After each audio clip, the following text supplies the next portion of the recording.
오늘은 예수 그리스도의 나심이라는 제목으로 함께 말씀을 나누겠습니다. 오늘 말씀은 마태가 전한 성탄 메시지입니다.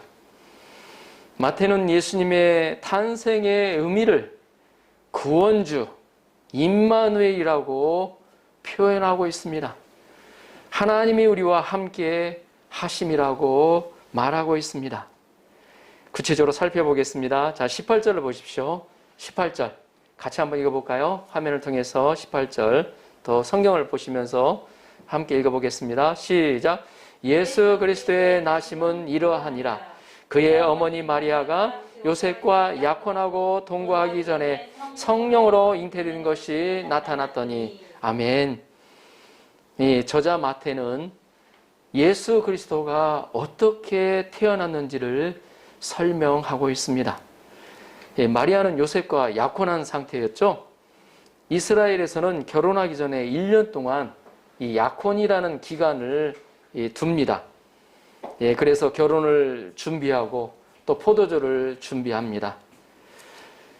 그래서 우리나라 약혼과 좀 다르죠. 보면 우리나라도 좀 준비하는 그 기간이 있는데 요즘 우리나라는 약혼을 하고 파혼하는 경우도 있습니다.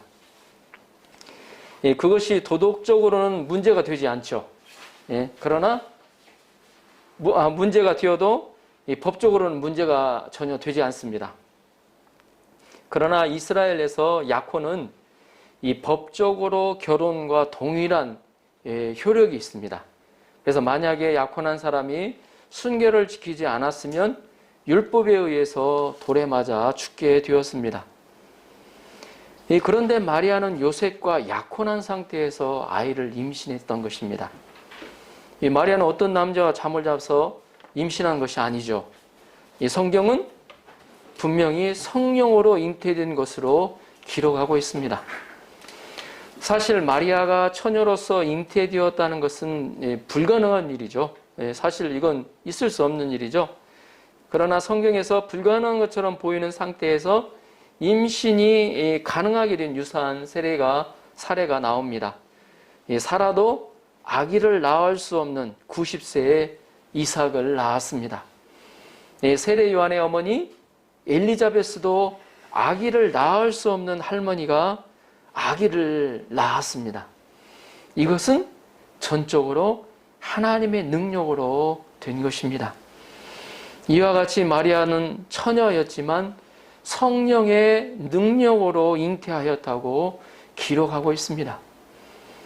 인간적으로 생각하면 불가능한 것이지만 마리아는 전적으로 전적인 하나님의 은혜로 임신할 수가 있었습니다. 이 사실을 구체적으로 기록한 것이 누가복음 1장 26절에서 38절까지를 보면 알 수가 있습니다. 천사 가브리엘이 하나님의 보내심을 받아 요셉과 약혼한 마리아에게 나타나서 말씀합니다. 은혜를 받은 자여 평안할지어다. 주께서 너와 함께 하시도다. 내가 잉태하여 아들을 낳으리니 그 이름을 예수라 하라. 그러자 마리아가 물었습니다. 나는 남자를 알지 못하니 어찌 이 일이 있으리이까? 그러자 천사 가브리엘이 말씀합니다. 성령이 내게 임하시고 지극히 높으신 이의 능력이 너를 덮으시리니 이름으로 나실 바 거룩한 이는 하나님의 아들이라 일컬어지리라. 대저 하나님의 모든 말씀은 능하지 못하심이 없느니라. 아멘. 그러자 마리아가 순종하겠다고 결단하죠. 주의 여정이여니 말씀대로 내게 이루어지이다. 이를 볼 때 예수님은 오직 성령으로 잉태된 하나님의 아들이신 것을 믿습니다. 아멘. 아멘입니까? 마리아는 성령으로 잉태한 사실을 남편 요셉에게 얘기했겠죠. 그러나 성령으로 잉태했다는 사실을 요셉에게 이해시킬 수가 없었어요. 우리 사고로 어때요? 이성적인 생각으로 이해할 수 없는 일이거든요. 이를 사랑하는 마리아로부터 전해들은 요셉을 한번 생각해 보십시오. 마른 하늘에 벼락이 떨어질 정도로 충격을 받았겠죠. 그러면 마리아로부터 그 사실을 전해들은 요셉은 어떻게 하였습니까? 자, 19절로 보십시오. 19절. 그의 남편 요셉은 의로운 사람이라 그를 드러내지 아니하고 가만히 끊고자 하여. 마리아의 남편 요셉은 약혼녀 마리아가 임신한 사실을 알았을 때 그가 이 사실을 알고 사람들에게 드러내기만 하면 마리아는 돌에 맞아 죽어야 했습니다. 그렇다고 임신한 마리아를 집으로 데리고 오면 마리아의 죄를 묵인하는 것이 됩니다. 요셉은 속이 깊은 사람이라 이 마리아의 허물을 없는 것처럼 덮어주고자 했습니다. 그래서 그를 성경은 의로운 사람이라고 기록하고 있습니다. 사랑은 모든 허물을 덮는 것입니다. 그러나 사랑은 악을 기뻐하지 않는 것입니다. 요셉은 사랑하는 약혼녀 마리아의 허물은 덮어줄 수 있었지만 죄를 묵인할 수는 없었습니다. 그는 마리아의 문제를 드러내지 않고 가만히 관계를 끊는 것으로 해결하고자 했습니다. 그 해결점은 그거였어요. 관계를 조용히 끊는 것. 이 일로 고민하고 또 고민하고 있을 때 천사가 그의 꿈에 나타납니다. 20절을 보십시오. 20절 함께 한번 읽어볼까요? 20절 시작. 이 일을 생각할 때에 주의 사자가 현명하여 이르되 다윗의 자손 요셉아 내 안에 마리아 데려오기를 무서워하지 말라. 그에게 잉태된 자는 성령으로 된 것이라. 아멘. 요셉이 이 일을 고민하여 생각하다가 깜빡 잠이 들었던 것 같습니다. 그러자 주의 사자가 요셉의 꿈속에 나타났습니다. 찾아오셨습니다. 그리고 그의 이름을 부르며 다윗의 자손 요셉아 내 안에 마리아 데려오기를 무서워 말라고 말씀하십니다. 그리고 마리아는 그녀의 말대로 성령으로 잉태된 것이라고 말씀하여 주십니다. 하나님은 천사를 통해서 마리아에 대한 요셉의 오해를 풀어주셨습니다. 뿐만 아니라 마리아가 믿음으로 순종하자 하나님은 그녀와 함께하사 그녀와 그 가정을 지켜주셨습니다. 예수님은 탄생부터가 우리 사람들과 다른 점이 있습니다. 그것은 우리 인간은 모든 남녀의 관계에 의해서 태어납니다. 아담의 훈서로 태어난 모든 사람들은 태어나면서부터 죄인입니다. 이걸 원죄라고 그러죠. 그래서 성자로 알려진 석가나 공자나 마호멧도 다 죄인입니다. 여기서 문제가 되는 것은 죄인을 구원할 수 없다는 것이에요. 그래서 석가도 공자도 마호멧은 우리를 구원할 자격이 없습니다. 죄인은 죽어도 자신의 죄로 인하여 죽는 것이지 남의 죄를 위해서 죽을 수가 없습니다. 그러나 예수님은 성령의 능력으로 태어나신 하나님의 아들이십니다. 20절 하반절을 다시 한번 보십시오. 그에게 잉태된 것은 성령으로 된 것이라. 예수님이 잉태된 것이 성령으로 된 것이 그만큼 중요한 사실이라는 것입니다. 우리는 예수님이 성령으로 잉태되었다는 것을 확실히 알 수 있는 한 사건이 있습니다. 그것은 예수님이 새로운 모습으로 부활하신 사건입니다. 예수님은 성령으로 태어나셨기 때문에 아무 죄가 없으십니다.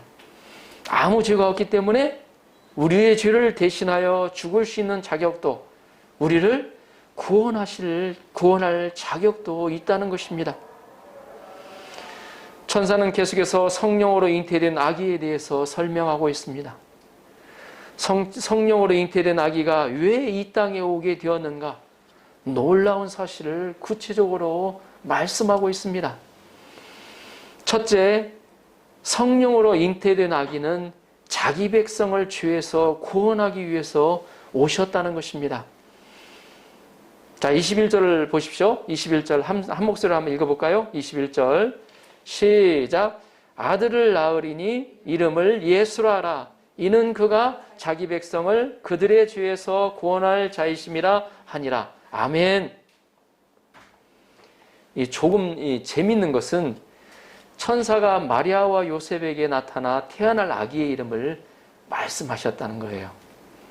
이 누가복음에 보면 천사는 마리아에게 먼저 나타나셔서 아들을 낳으리니 그 이름을 예수라 하라고 말씀하셨어요. 동일하게 오늘 본문인 요셉에게도 아기를 낳으면 이름을 예수라 하라고 이름을 지어주셨습니다. 중요한 것은 여기서 예수라는 이름에 있습니다. 예수라는 이름의 뜻은 무엇입니까? 여기서 하반절에 나오죠. 자기 백성을 그들의 죄에서 구원할 자. 예수가 어때요? 구원자라는 의미가 있죠. 자기 백성을 그들의 죄에서 구원할 자라는 뜻입니다. 여기서 자기 백성은 넓은 의미로는 이스라엘 백성을 의미하지만 구체적으로 얘기를 하자면 예수님을 그리스도로 영접한 자들을 의미합니다. 예수님은 자신의 백성을 그들의 죄에서 구원하시는 메시아 그리스도가 되십니다. 아멘. 그 당시 이스라엘은 로마의 식민지 아래에 있었습니다. 이스라엘은 경제적으로 굉장히 어려워서 하루에 어때요? 한 끼를 간신히 먹을 정도로 매우 가난했습니다. 많은 사람들은 질병에 걸리고 귀신에 들려 고통하였습니다. 그래서 이스라엘 사람들은 어때요? 메시아에 대한 기대가 아주 컸어요. 메시아가 오면 압제자 로마로부터 독립하여서 잘 먹고 잘 사는 경제적인 부국을 만들어 주실 것으로 기대하였습니다. 우리는 사도행전 1장을 보면 제 아들이 부활하신 예수님께 이렇게 묻는 장면을 보면 잘 알 수가 있습니다. 주여, 이스라엘을 회복하심이 이때이니까.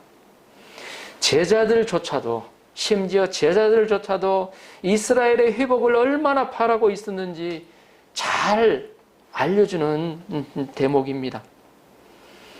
그러나 자기 백성을 자기 죄에서 구원할 자 예수라는 말씀을 볼 때, 묵상해 볼 때 하나님이 보실 때는 이스라엘의 회복 문제는 그렇게 심각한 문제가 아니었다는 것을 알 수가 있습니다. 그보다도 하나님 보실 때 가장 심각한 문제는 바로 죄에서 구원할 자, 바로 죄 문제였다는 것입니다. 그래서 하나님이 자기 아들까지도 이 땅에 보내셔서 그 죄 문제를 해결해 주고자 하신 것입니다. 그러면 죄란 무엇입니까? 통일교에서는 죄를 아담이 뱀과 성적인 관계를 맺은 것이라고 이야기하고 있습니다. 그들은 그리스도인, 그들 이제 통일교에서 그리스도는 이제 문선명을 얘기하죠. 문선명과 잠을 자야 이 문제를 해결할 수 있다고 생각합니다. 기독교에서는 이단으로 여겨지는 우리 김기동 목사는 인간에게 귀신이 들어간 것이 죄라고 생각합니다. 그래서 그들은 어떻게 하면 모든 문제를 귀신을 쫓는 데 초점을 둡니다. 우리가 법에서는 민법, 형법을 어기면 죄라고 하죠. 죄를 범했다고 얘기를 합니다. 그러면 성경에서의 죄는 무엇일까요? 성경에서는 바로 십계명을 어긴 것입니다. 하나님이 주신 그 계명을 어긴 걸 말하는 거죠. 부모를 공경하지 않고 또 어때요? 살인하고 도적질하고 간음하고 거짓말하고 탐심을 갖는 것이 죄라고 합니다. 그러면 왜 십계명을 어기게 되었습니까? 죄의 뿌리가 무엇입니까? 인간이 죄를 지게 되는 것은 교만하여 하나님을 믿지 않기 때문입니다. 인간은 하나님을 두려워하지 않고 불순종하였습니다. 하나님께 감사하지도 않고 원망하였습니다. 이 모든 문제의 뿌리는 바로 살아계신 하나님을 믿지 않는 교만에서 시작된 것입니다. 교만하여 하나님을 믿지 않고 하나님을 사랑하기보다도 세상을 사랑하고 자신을 사랑하고 돈을 사랑하는 것입니다. 성경에서는 하나님을 믿지 않는 이런 교만에서 모든 문제가 나왔다고 말하고 있습니다. 살인이 오고 간음이 오고 도둑질이 오고 거짓말이 왔습니다.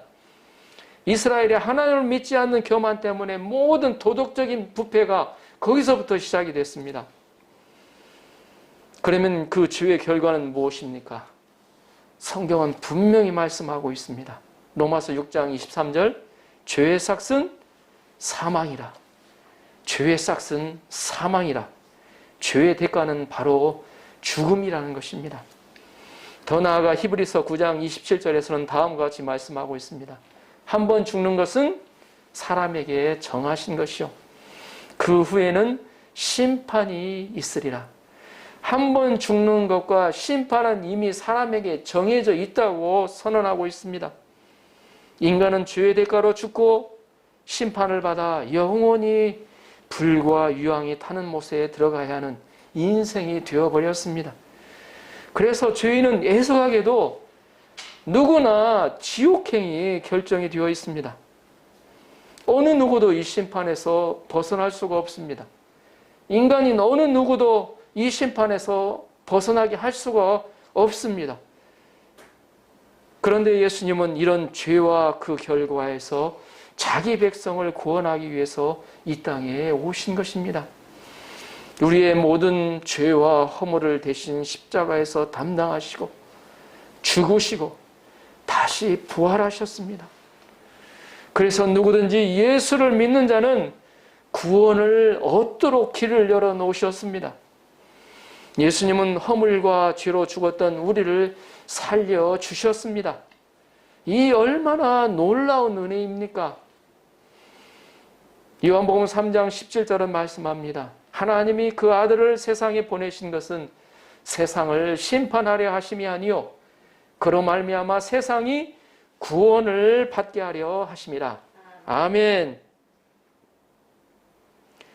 둘째, 성령으로 잉태된 아기는 우리와 함께 하시기 위해서 오셨다는 것입니다.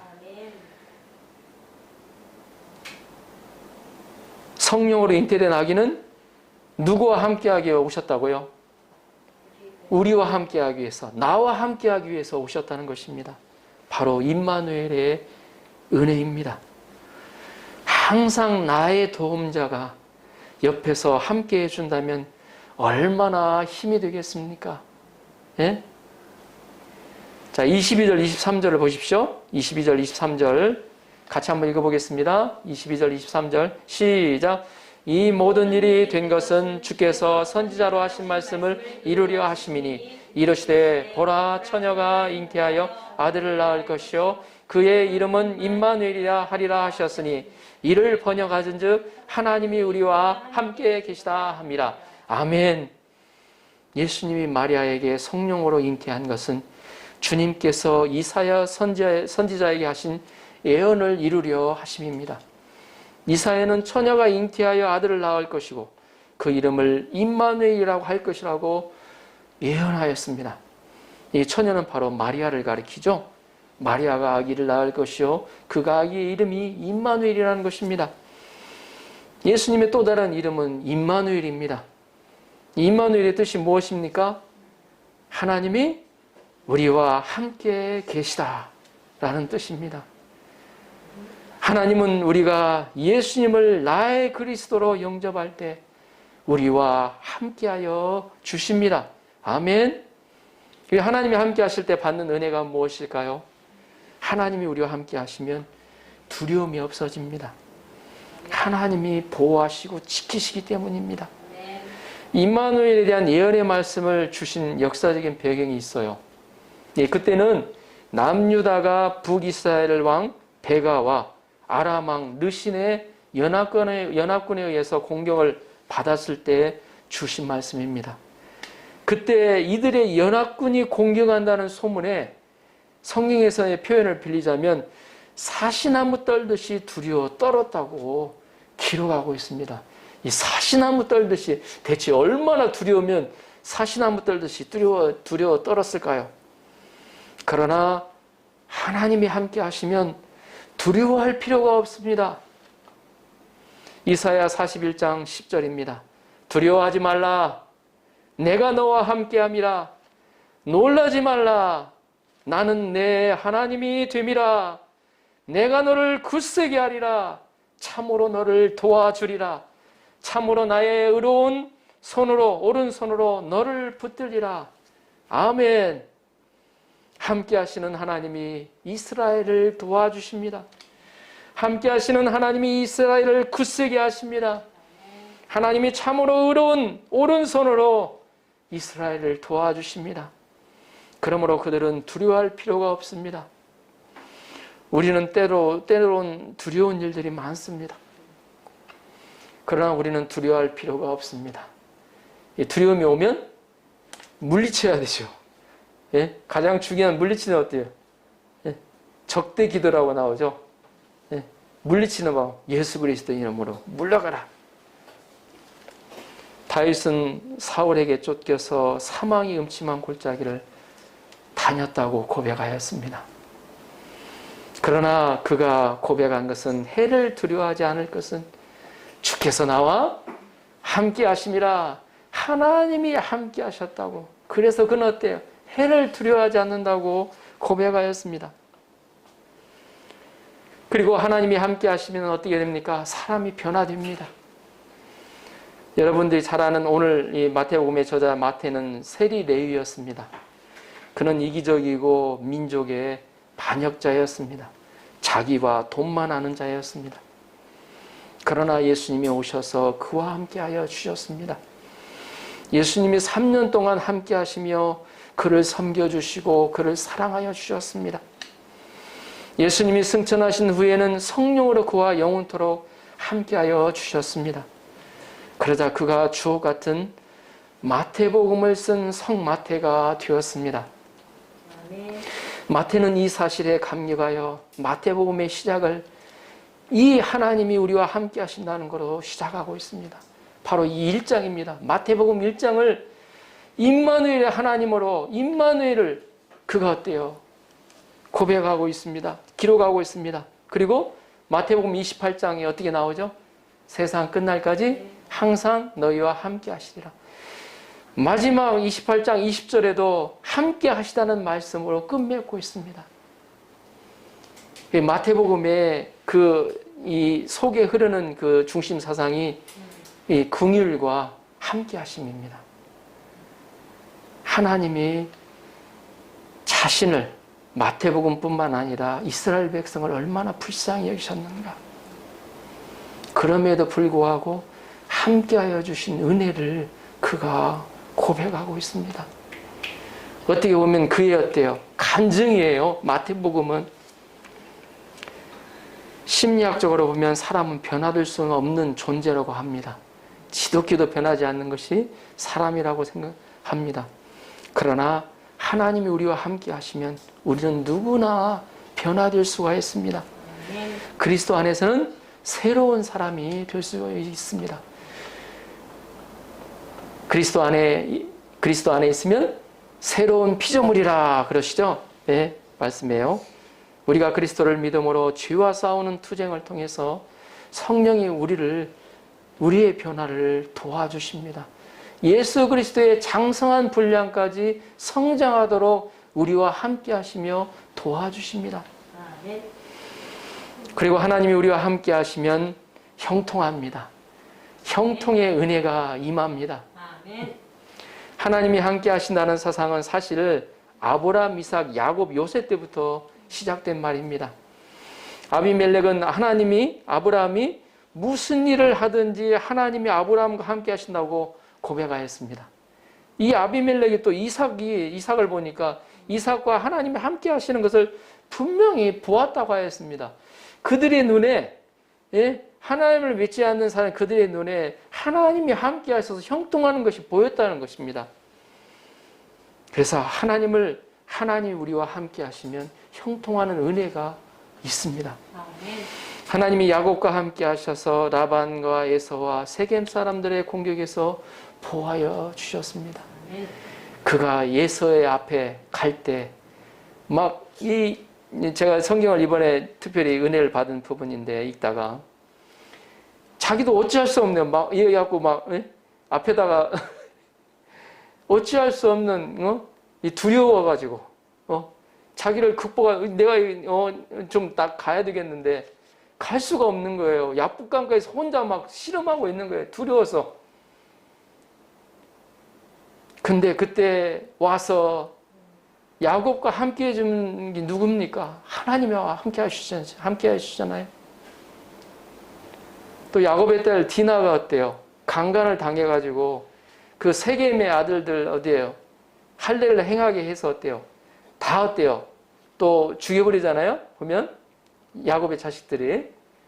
그리고 나서 보니까 어때요? 예? 그 주위 사람들이 완전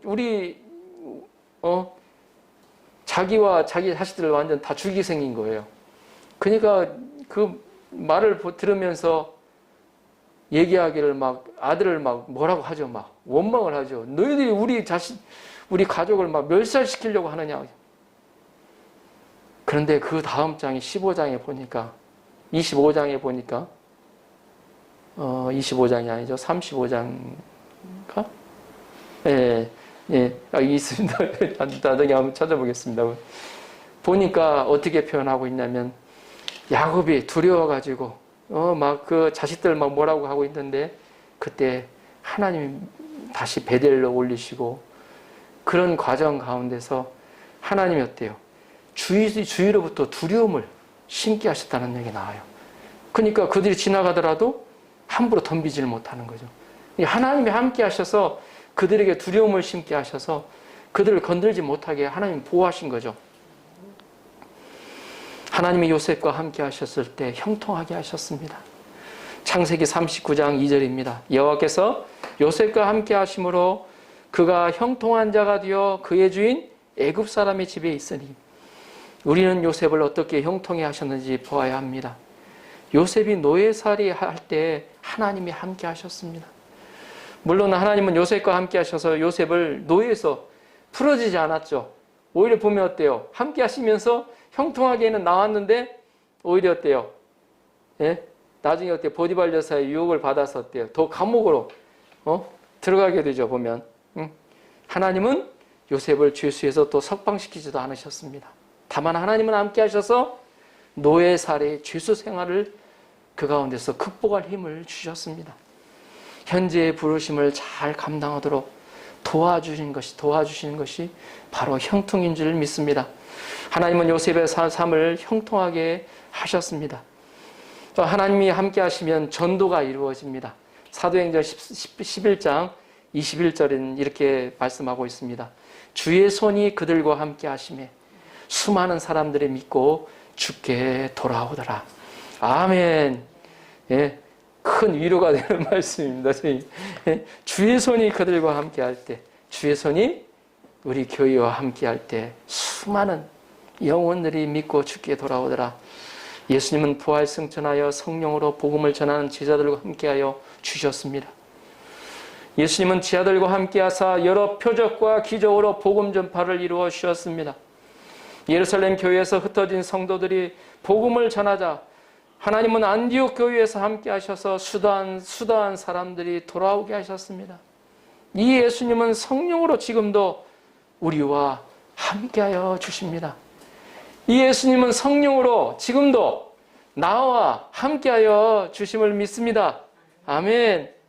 주님의 임마누엘의 은혜가 저와 여러분 한 분 한 분에게 임하는 12월이 되시도록 기도합니다. 아멘. 2021년 나와 함께 하시는 예수님을 경험하고 만나는 은혜가 충만하기를 기도합니다. 아멘. 24절 25절을 보십시오. 요셉이 잠에서 깨어 일어나 주의 사자의 분부대로 행하여 그의 아내를 데려왔으나 아들을 낳기까지 동침하지 아니하더니 나음에 이름을 예수라 하니라. 요셉은 두 가지 순종하였습니다. 먼저 하나님의 말씀대로 순종하여 아내 마리아를 데리고 왔죠. 마리아는 순종하여 처녀로서 임신하였습니다. 요셉은 마리아를 드러내지 않고 가만히 끊고자 하는 마음을 버리고 순종하여 데리고 왔습니다. 다음으로 천사의 말대로 이름을 예수라고 지었습니다. 자신의 자녀가 아니고 하나님의 자녀로 하나님의 아들로 영접한 것입니다. 결론적으로 예수님은 우리를 죄 문제에서 구원하여 주시기 위하여 이 땅에 오셨습니다. 그리고 우리와 함께 해 주시기 위해 임마누엘 하기 위해서 이 땅에 오셨습니다. 임마누엘 하셔서 우리를 도와주시기 위해 오셨습니다. 하나님이 함께 하실 때 두려움에서 강하게 하시고 변하게 하시고 형통케 하시고 전도하게 하십니다. 아멘.